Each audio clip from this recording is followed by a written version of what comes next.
very good.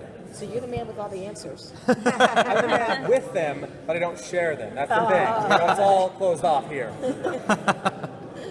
You've been doing this for so many years now. Can you talk a bit about the process of how you come up with these big arcs for each season? Thank you. Especially being 13 seasons in. Yeah. When you start thinking about it? To me, what makes a good episode makes a good season, and ultimately that's asking a question. If we did blank, whatever the blank is, to Sam and Dean, how would it affect them? And on an episodic basis, like, okay, if we took away Dean's memory, right? If we did something along those lines, how would it affect him? On a larger season arc, if Mom came back, now that they're both in their 30s, now that they're both fully grown adults, how would that affect them this season? If Sam and Dean find themselves through hook and crook, the stewards of a kid that could save the world and destroy it, but essentially being parents, I mean, because that's what it boils down to. Strip away all the genre stuff, that's the story we're telling. How does that affect them? And I think that's what makes the strongest stories, is when you can take a very big thing, whether it's the apocalypse or the apocalypse number 2 or number 3, and we're on like number 6, and boil it down to a question you're asking about our guys and our core characters. So what is, I mean, Sam, Dean, and Castiel. Yeah. How far ahead do you have planned? In terms of this season? This season, even possibly in another season? You know what, I think, you know, we are very hopeful the show will go beyond this season. So we're certainly not planning the season as like, this is it. It may end up being, you never know in television, that's the way it goes. But we're not planning this as like an end run. In terms of this season, I think we have an extremely, in terms of signposts, milestones, I think we understand what the season is going to be.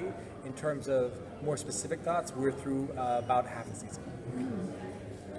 Can you talk a little bit about the generational appeal of the series? I mean, lasting for now 13 seasons, and you have parents that are introducing their children to this series now. Yeah, I mean, I think what made Supernatural such a success from day one makes it a success from day 1,984, and that is these two characters, these three characters, and the bond that they share.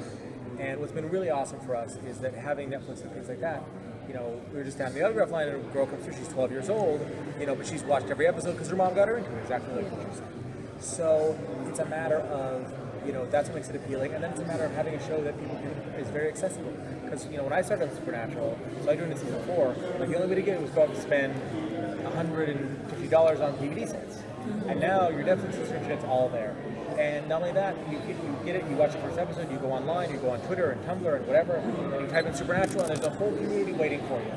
And that community can be fractious at times, but ultimately I think it's an extremely strong and extremely positive thing. And so it builds on itself. And every show over time suffers from attrition. People fall in, people fall out. The great thing that we have done, and that Netflix and streaming has allowed us to do, is that as people fall out, new people kind of discover the show and come in. Some people come in, you know, they'll binge the whole thing, they'll watch a few live episodes, and they're like, I like binging better, and they'll go off and they'll just wait for the new season to come. That's completely fine.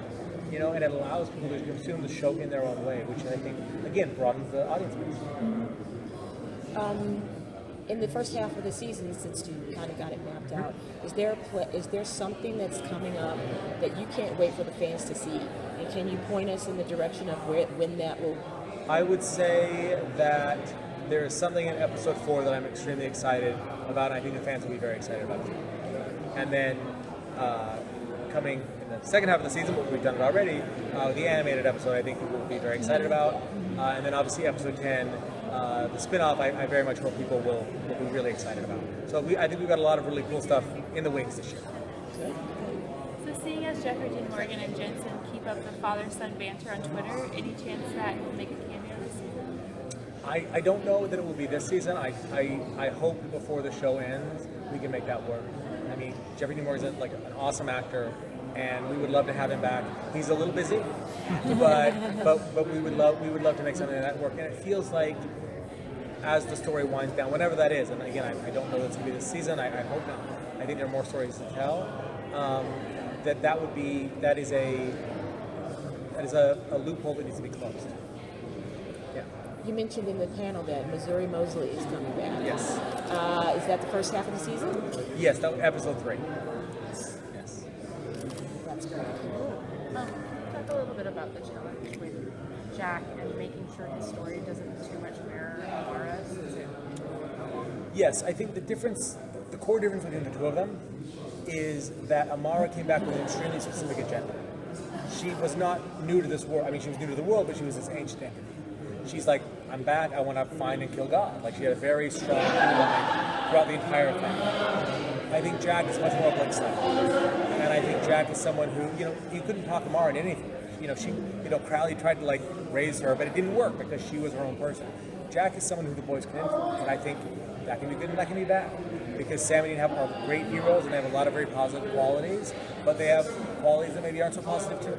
And like any parent, you know what I mean? You hope your kid gets the best of you, and sometimes they do, but we all have our little tics and things like that, and sometimes they get those things too. So it's about kind of making this much more key on the guys, whereas a Mara story happened to a large extent parallel. Crossovers, like to see other shows. I know Arrow's been a big thing going on. Yes, Arrow's been a big thing going on. I think we're doing the Scooby-Doo crossover. I think that would be awesome. I think Sam, Dean, and the Impala in an episode of Wacky Races would be great. I think bringing another show, there's always a way to do it. There's always a way to make it happen. But there are certain shows that I don't think would organically cross with Supernatural, and there are other shows where if you brought them into the Supernatural universe, if Supernatural crossover with Vampire Diaries, for example, like they just kill everybody. You know what I mean?